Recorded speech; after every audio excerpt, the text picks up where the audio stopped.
আসসালামু আলাইকুম সুপ্রিয় দর্শক, খুবই সহজে কিন্তু আপনি যে কোনো ইমেজের ব্যাকগ্রাউন্ড পরিবর্তন করতে পারবেন। তো কিভাবে কাজটি করবেন চলুন দেখে নিই। তো আমি কিন্তু আজকের ভিডিওতে কয়েকটি নিয়ম দেখিয়ে দিব, একদম সহজ নিয়ম দেখিয়ে দিব, যেই নিয়মের ফলে কিন্তু খুবই সহজে আপনি যে কোনো ইমেজের ব্যাকগ্রাউন্ড চেঞ্জ করে ফেলতে পারবেন। তো আমার স্ক্রিনে 4টি ইমেজ রয়েছে। একটা হচ্ছে আপনার সলিড কালারের একটা ইমেজ যেখানে গ্রেডিয়েন্ট কালার ইউজ করা হয়েছে। তারপর হচ্ছে একটা ব্যাকগ্রাউন্ড রয়েছে আরেকটি ছবি যেখানে আপনার এখান থেকে কিছু আপনার সিনারি ব্যাকগ্রাউন্ড রয়েছে। তারপর রয়েছে আরেকটি ন্যাচারাল ব্যাকগ্রাউন্ডের ছবি। তো আমরা এই 4টি ছবি নিয়ে কাজ করব। তো কীভাবে সলিড কালার বা গ্রেডিয়েন্ট কালার থাকলে সেই ব্যাকগ্রাউন্ডটা চেঞ্জ করবেন বা এভাবে ন্যাচারাল কালার থাকলে কীভাবে চেঞ্জ করবেন সেটা কিন্তু দেখিয়ে দেব। তো প্রথমত আসি, আমি যদি আপনার ছবির আপনার পিছনে যদি এক কালার থাকে বা যদি এরকম গ্রেডিয়েন্ট কালার থাকে, সেক্ষেত্রে আপনি সেই ইমেজের ব্যাকগ্রাউন্ডটা কীভাবে চেঞ্জ করতে পারবেন। তো সেটা কিন্তু খুবই সহজে আপনি ম্যাজিক টুলের মাধ্যমে চেঞ্জ করতে পারবেন। টুল বক্সে গিয়ে এখান থেকে এই ম্যাজিক ওয়ান টুল নামে একটা অপশন দেখতে পাচ্ছেন, এই টুলের মাধ্যমে কিন্তু খুবই সহজে চেঞ্জ করতে পারবেন। তো সেটা কীভাবে করবেন, ফার্স্টে আপনি এখানে ম্যাজিক ওয়ান টুলটাকে নিয়ে নেবেন। নেওয়ার পর আপনি এখান থেকে আপনার এটাকে এখানে রাখবেন। তারপর হচ্ছে আপনার যে ব্যাকগ্রাউন্ডটা দেখতে পারতেছেন, এই ব্যাকগ্রাউন্ডটাকে আপনি সিলেক্ট করবেন। তো ফার্স্টে এই ব্যাকগ্রাউন্ডের উপরে মাউসের ক্লিক মারবেন, দেখেন এটা কিন্তু সিলেক্ট হয়ে গেছে, বাট কিছু জায়গা হয়নি। তো এটাকে আপনাকে অ্যাড করার জন্য কিবোর্ডের শিফট প্রেস করে জাস্ট ক্লিক করবেন। দেখুন যে জায়গায় অ্যাড হয়ে গেছে সেটা কিন্তু এটা অটো সিলেক্ট নিয়ে নেবে। আর যেখানে হচ্ছে আপনার এখানে বেশি চলে আসছে সেটা হচ্ছে আপনি ওয়ালটার চাপ দিয়ে এখানে ক্লিক করলে দেখুন এই জিনিসটা ঠিক হয়ে যাবে আবার। ওকে, মানে ওয়ালটার চাপ দিলে আপনার এই জিনিসটাকে যদি ভিতরে চলে আসে সেটাকে বাইরে নিতে পারবেন। আর কোনো কিছু অ্যাড করার জন্য শিফট চাপ দিয়ে অ্যাড করতে পারবেন। তো যখন এটা ইমেজটা সিলেক্ট হয়ে যাবে, তারপর আপনি কি করবেন, আপনার মাউসের রাইট বাটন ক্লিক করে এখান থেকে আপনারা ফেদার নামে একটি অপশন দেখতে পাচ্ছেন, ফেদার অপশানে ক্লিক করবেন। তারপরে সেখানে ফেদার যখন ব্যাকগ্রাউন্ড চেঞ্জ করবেন তখন 2 অথবা 1 এর মধ্যে রাখবেন, এর বেশি রাখবেন না। তো আমরা এখান থেকে 2 নিয়ে কাজ করব, তো আমরা 2 রাখলাম, রেখে ওকে প্রেস করব। এখন আমরা এখানে কালার বক্সে এসে নিচের বক্সে এসে আমি যে কালারটা দিতে যাচ্ছি সেই কালারটা এখান থেকে সিলেক্ট করব। করার পর আমি কিবোর্ডের কন্ট্রোল প্লাস ব্যাক স্পেস একসাথে প্রেস করব, দেখুন ব্যাকগ্রাউন্ড কালারটা চেঞ্জ হয়ে গেছে। অথবা চাইলে আমরা সিলেক্ট করার পরে আমরা চাইলে এখান থেকে লেয়ার অপশন থেকে চেঞ্জ করতে পারবো, যেখান থেকে আপনার সলিড কালার থেকে আমরা কালার চেঞ্জ করতে পারবো, দেখতে পাচ্ছেন। তো দুইভাবে কিন্তু আপনি কালার চেঞ্জ করতে পারবেন, যেভাবে আপনার সুবিধা আপনিভাবে কালারটাকে বসিয়ে দিবেন। ওকে, এখন আমরা কি করব, এই ইমেজটাকে আমরা অন্য একটা ব্যাকগ্রাউন্ডে এই ব্যাকগ্রাউন্ডে আমরা নিয়ে বসিয়ে দেব। তো সেটা করার জন্য যেহেতু আমরা ফার্স্টে ব্যাকগ্রাউন্ডটাকে সিলেক্ট করলাম, এটা কিন্তু ব্যাকগ্রাউন্ড সিলেকশন হয়ে আছে, এটাকে আমার এখন ছবিতে সিলেক্ট আনতে হবে। এই জন্য এটাকে আমাকে ইনভার্স করতে হবে।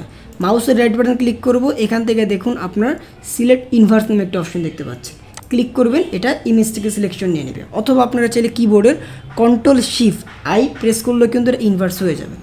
এখন আপনারা কী করবেন, এখান থেকে মুভ টুল অপশনে যাবেন, এই ইমেজটাকে ধরে ড্র্যাগ অ্যান্ড ড্রপ করে এখান থেকে আপনি যে কোনো ব্যাকগ্রাউন্ডে খুবই সহজে জাস্ট বসিয়ে দিতে পারবেন, দেখতে পাচ্ছেন।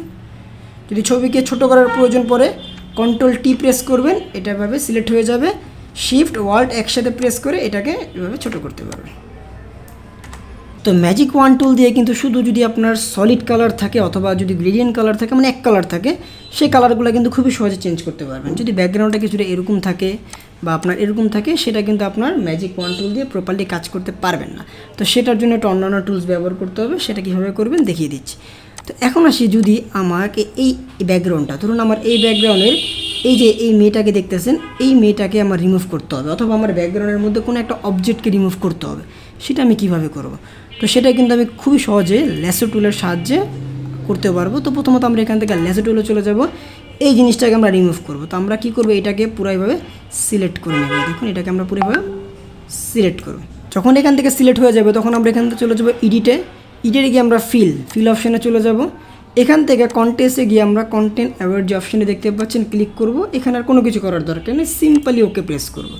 কয়েক সেকেন্ড সময় নেবে, কয়েক সেকেন্ডের মধ্যে আমার যে অবজেক্টটা রয়েছে যে আমি সিলেক্ট করেছি, দেখুন ডিলিট করে দিয়ে দিয়েছি, এবং আমার ব্যাকগ্রাউন্ডের কিন্তু কোনো রকম কোনো ক্ষতি হয় না, একদম ন্যাচারাল অবস্থায় কিন্তু ব্যাকগ্রাউন্ডটা রয়েছে। এভাবে কিন্তু যে কোনো অবজেক্ট বা যে কোনো কিছুকে আপনি কিন্তু রিমুভ করতে পারবেন ব্যাকগ্রাউন্ডকে ঠিক রেখে।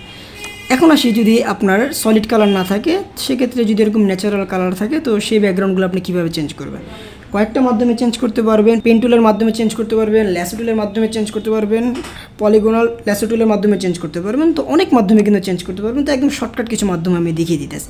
তো আমরা ধরুন ম্যাজিক টুলেরও আমাদের আরও কিছু ফিচার রয়েছে, যেমন এখান থেকে যেমন আপনার একটা অপশন রয়েছে, দেখুন অবজেক্ট সিলেক্ট টুল। এই টুলের মাধ্যমে কিন্তু খুবই সহজে আপনি আপনার যে অবজেক্টটা রয়েছে সেটাকে কিন্তু আপনি সিলেক্ট করতে পারবেন। তো সিলেক্টিং অবজেক্ট টুল সিলেক্ট করার পর এখান থেকে মুডে গিয়ে আপনারা কী করবেন, দুটো অপশন পাবেন রেস্টুরেন্টগুলোর, একটা হচ্ছে ল্যাসোটাকে সিলেকশন করে দেবেন। তারপর কী করবেন, আপনার যে এই ইমেজটাকে আপনি সিলেক্ট করবেন, এর জন্য এই ইমেজটার আউটসাইড থেকে সুন্দর করেভাবে ড্র্যাগ করে দেবেন। এই যেভাবে আপনারা সিলেক্ট করে মিলিয়ে ছেড়ে দেবেন। কিছুক্ষণ সময় নেবে, কিছুক্ষণের মধ্যেই দেখতে পাবেন যে আপনার ইমেজটা ও সিলেক্ট করে দিয়েছে। দেখুন ইমেজটা কিন্তু খুবই সুন্দরভাবে সে সিলেক্ট করে দিয়েছে। এখন আমরা কি করব, এটাকে যদি কোথাও নিয়ে বসাইতে চাই সেক্ষেত্রে মুভ টুলের মাধ্যমে খুবই সহজে কিন্তু এটাকে আমরা নিয়ে যে কোনো জায়গায় প্লেস করতে পারবো। কন্ট্রোল টি এর মাধ্যমে এটাকে ছোট বড় খুবই সহজে কিন্তু করে ফেলতে পারবো।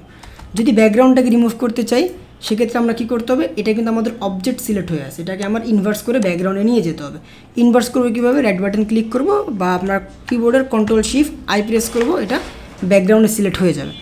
এখন আমরা কী করব, রাইট বাটন ক্লিক করব, এখান থেকে আমরা ফেদার নিব, ফেদার 2 দিব, 2 দিয়ে আমরা ব্যাকগ্রাউন্ডে যে কালারটা দিতে চাচ্ছি সেটা হচ্ছে আমরা কিবোর্ডের কন্ট্রোল ব্যাক স্পেসের মাধ্যমে চেঞ্জ করতে পারবো, অথবা এখান থেকে সলিড কালারের মাধ্যমে চেঞ্জ করতে পারবো। সেটা হচ্ছে আপনি এই ম্যাজিক ওয়ান টুলে গিয়ে কুইক সিলেকশনে আরেকটা টুল রয়েছে, এই টুলের মাধ্যমে ব্যাকগ্রাউন্ড চেঞ্জ করতে পারবেন। কুইক সিলেকশন টুলে যাবেন, আপনার যে জিনিসটাকে আপনি সিলেক্ট করতে চাচ্ছেন সেই জিনিসটাকে এভাবে মাউসটাকে ড্র্যাগ করবেন, এই দেখেন জিনিসটাকে পুরো সুন্দরভাবে সিলেক্ট করে দেবেন। এই দেখেন দেখতেই পাচ্ছেন কত সুন্দরভাবে কত দ্রুততম সাথে কিন্তু আমাকে সিলেক্ট করে দিয়ে দিয়েছে। যেখানে বেশি চলে যাবে সেটা হচ্ছে আপনি মাইনাস করতে পারবেন, মাইনাস করবেন আপনার ওয়ালটার চাপ দিয়ে জাস্ট ব্যাকগ্রাউন্ডে ক্লিক করলে মাইনাস হয়ে যাবে।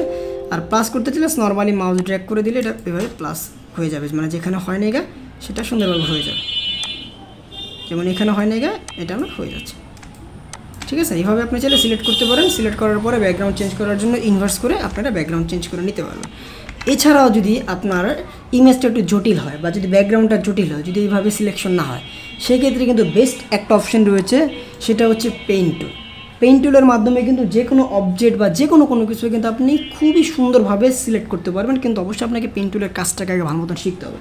কেননা অন্যান্য টুলসের কাজ যতটা সহজে করা যায়, যেমন আপনার পলিগন টুলের কাজটা যতটা ইজিলি করা যায়, যেমন এখান থেকে ব্যাকগ্রাউন্ড চেঞ্জ করবেন ডিরেক্টলি এভাবে সিলেক্ট করে করে কিন্তু নিয়ে যেতে পারবেন। বাট পেইন্ট টুলের কাজটা কিন্তু এভাবে করা যায় না, আপনার হাতের একটা শেপের একটা ব্যাপার স্যাপার আছে, তো শেপটাকে আনার জন্য টাইম লাগতে পারে। বা যদি আপনারা পেইন্ট টুলের কাজ একেবারেই না জানেন তো সেক্ষেত্রে ব্যবহার করার কোনো দরকার নেই, খুবই সুন্দরভাবে কিন্তু পলিগন অথবা যে ম্যাগনেটিক টুলের মাধ্যমে চেঞ্জ করতে পারবেন। যেমন এই ম্যাগনেটিক টুলে গিয়ে অবজেক্টটাকে সিলেক্ট করবেন, জাস্ট এখানে ব্যাকগ্রাউন্ড থেকে জাস্ট এভাবে যদি আপনারা আস্তে আস্তে করে মাউসটাকে ড্র্যাগ করে যান, আর এখান থেকে ভুল হয়ে গেলে কিবোর্ডের ব্যাক স্পেস চাপ দেবেন, ডিলিট হতে থাকবে। এই দেখুন দেখছেন, যেমন আপনার ইমেজটাতে একটু ঝামেলা করতেছে, আপনার ব্যাকগ্রাউন্ডের কালারের সাথে অবজেক্টের কালারটা মিলতেছে না, যে কারণে এটা কিন্তু বাইরে থেকে সিলেক্ট নিতেছে। তো এই সমস্ত কিছু প্রবলেম হয় এই টুলগুলো ব্যবহার করতে গেলে। বাট যদি আপনার ব্যাকগ্রাউন্ডের কালার ঠিকঠাক মতন থাকে, মানে অন্য কালার থাকে বা ইমেজের কালারের সাথে চেঞ্জ না হয়, মানে ডিফারেন্ট থাকে, সেক্ষেত্রে ইজিলি কিন্তু কাজ করে ফেলে। বাট যদি আপনার পেইন্ট টুল দিয়ে কাজ করেন, আমি একটু কাজটাকে আপনি দেখিয়ে দিতেছি। যেমন এখানে আমি পেইন্ট টুলে যখন যাব, আমি ইমেজটাকে চেঞ্জ করবো, দেখুন কতটা সুন্দরভাবে কাজটা করা যায়। যেমন আমি এখান থেকে আমার মন মতন দেখুন শেপ নিতে পারতেছি, তারপরে এখান থেকে আমি আমার মনের মতন করে জিনিসটাকে যতটুকু যেখানে প্রয়োজন বা বাঁকাতারা যদি কোনো জায়গা করা লাগে আমি কিন্তু খুবই সহজে সেটাকে করতে পারবো। তো কোথাও বেশি হয়ে গেলে কিন্তু সেটাকে কমাইতে পারে, তো সব কিছু কিন্তু করতে পারবো।